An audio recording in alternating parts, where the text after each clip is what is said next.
You're watching Florida 24 Network.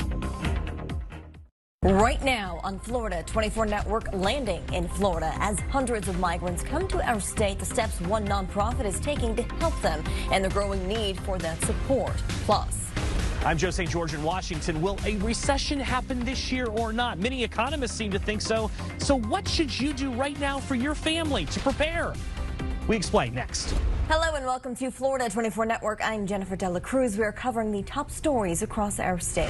The big story we continue to follow, the increase in migrant landings here in our state. We have an update about the hundreds of Cuban migrants who recently arrived at Dry Tortugas National Park. We're learning the Coast Guard got them off the remote islands. Homeland Security officials saying on Thursday they were taken by Coast Guard cutter from the park on a trip to Key West. That's where they will be processed. Hundreds more migrants have arrived in Florida by boats in recent days. The Homeland Security Task Force Southeast recently released new numbers on migrant encounters off the Florida Straits and Caribbean waters. The agency says since August 2022, it's intercepted 7,700 migrants at sea, 4,400 migrants that made it to land, and sadly, the agency confirms at least 65 deaths in the 2022 fiscal year. On the national level, President Joe Biden spoke about new migration programs on Thursday. His announcement happening ahead of a trip to the southwest border to address security issues. He says he is expanding a program to accept up to 30,000 migrants per month from Cuba, Haiti, Nicaragua, and Venezuela. But we're told there's also a plan to turn away migrants from those countries if they try to cross the U.S.-Mexico border illegally. My administration is taking several steps to stiffen enforcement for those who try to come without a legal right to stay, and to put in place a faster process, I emphasize a faster process, to decide a claim of asylum. Someone says, I'm coming because I'm escaping oppression. Well, there's got to be a way to determine that much quicker. The president also calling on Congress to pass new immigration reform.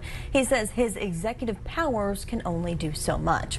The president has faced criticism over the issue, including from Governor Ron DeSantis and other Florida leaders. And now Attorney General Ashley Moody's office says her team is taking the Biden administration to court over what it calls unlawful immigration policies. Moody alleges the president ignored public safety laws and allowed more than 1 million unvetted immigrants into the U.S. The complaint says while some migrants have legitimate asylum claims, many do not. It goes on to say thousands of those migrants have resettled in Florida, forcing the state to incur millions in expenses. According to the News Service of Florida, the Justice Department has previously argued Florida does not have legal standing to pursue this lawsuit, and the state has not proven it's been hurt by the federal government's actions. The trial is set to begin on Monday, January 9th. As we told you earlier, the number of migrant arrivals in South Florida this time of year are up 5 times what they were last year. That's according to a recent report by U.S. Customs and Border Patrol. And the strain is felt not only on the migrants themselves and the local communities, but on the organizations trying to get them back on their feet. In our ongoing series of stories, reporter Sofia Hernandez sits down with one of the largest nonprofits based in Miami to see what they're facing during this migrant surge. We are always full.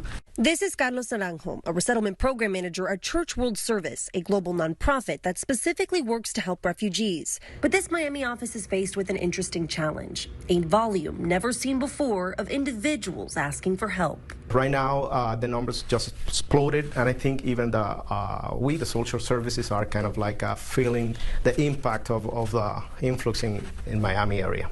Naranjo says the number of Cuban and Haitian migrants knocking on their doors is unparalleled to anything they've experienced before.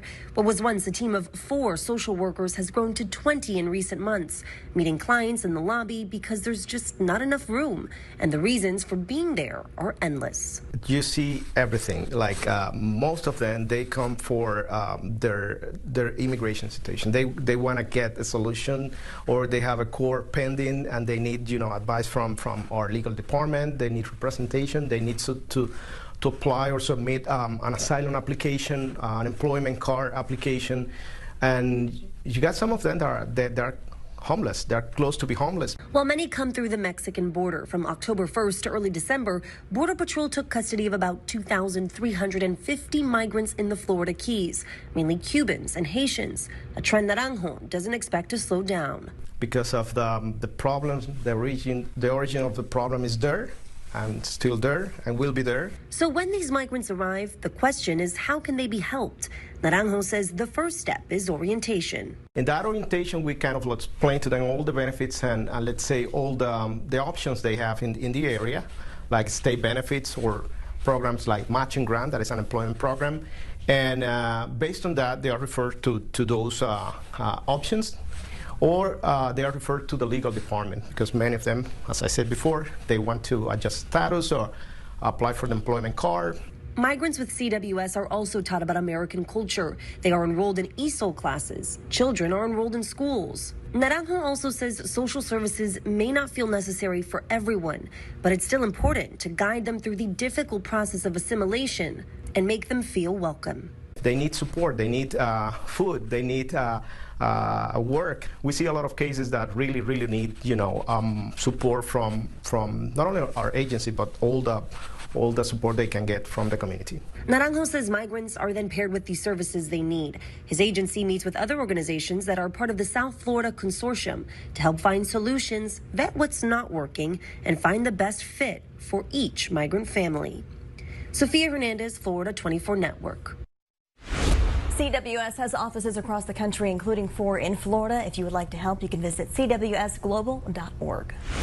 We have positive news to share about Buffalo Bills safety Damar Hamlin. The doctors caring for Hamlin say he's shown substantial improvement since collapsing on the field during Monday Night Football this week.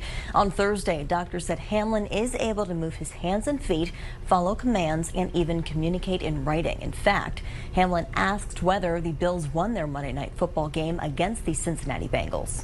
One of our partners, when he asked, did we win, the answer is, yes, Damar, you won. You've won the game of life. Minutes into Monday's game, Hamlin went into cardiac arrest after a routine tackle. Doctors in Cincinnati say the quick medical response on the field likely saved his life. Meanwhile, support for Hamlin continues to pour in from across the NFL, including from Tampa Bay Buccaneers quarterback Tom Brady. Hopefully no one takes anything for granted. This is a very challenging sport, and it's a very physical sport, and we have a great deal of respect for one another, and people try to play it, and it's just a very, very tough incident for all of us to grasp. He's obviously a great young man, and we all hope he recovers. This week, all 3 of Florida's NFL teams showed support for Hamlin's recovery by illuminating their stadiums in Bills colors.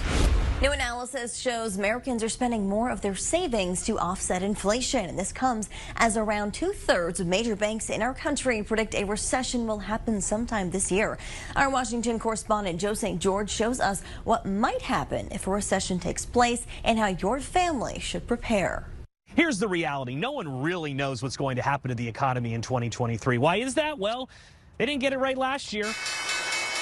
Many people who pay attention to the closing bell each day thought inflation would be temporary. They were wrong. But that's not stopping Wall Street and top economists from making predictions again. It's not necessarily good news. Banks like Barclays and Bank of America are saying that a recession is going to happen. One reason? The Federal Reserve and its decision to not just raise interest rates to fight inflation, but raise them at the fastest clip in history. Generally speaking, interest rate hikes can reduce demand for services and goods, which can mean less revenue for businesses. That can lead to layoffs or hiring freezes and, in some cases, a recession. But interest rates are only one statistic. Take, for instance, a piggy bank. During the pandemic, Americans were putting a lot of their extra income into savings. That's a good thing. However, in the last several months, more Americans have broken into their piggy banks to get by. In fact, new analysis from J.P. Morgan shows that savings went from $1.9 trillion early last year to just $900 billion today.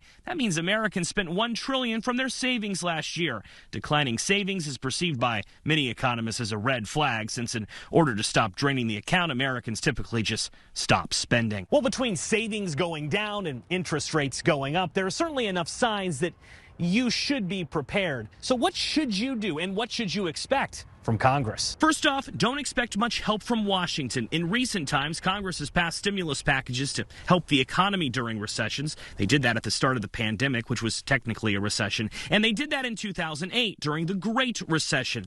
However, many conservatives in the House of Representatives campaigned on less spending. A large stimulus package is not at the top of any conservative's agenda in the House right now. So how should you prepare your family for a possible recession? Well, financial experts suggest you reconstruct that piggy bank. Having savings can help during hard times. And keep an eye on your credit cards, too. If something is high interest, take steps to cut it up, or at the very least, reduce spending on it. Joe St. George, Scripps News, Washington.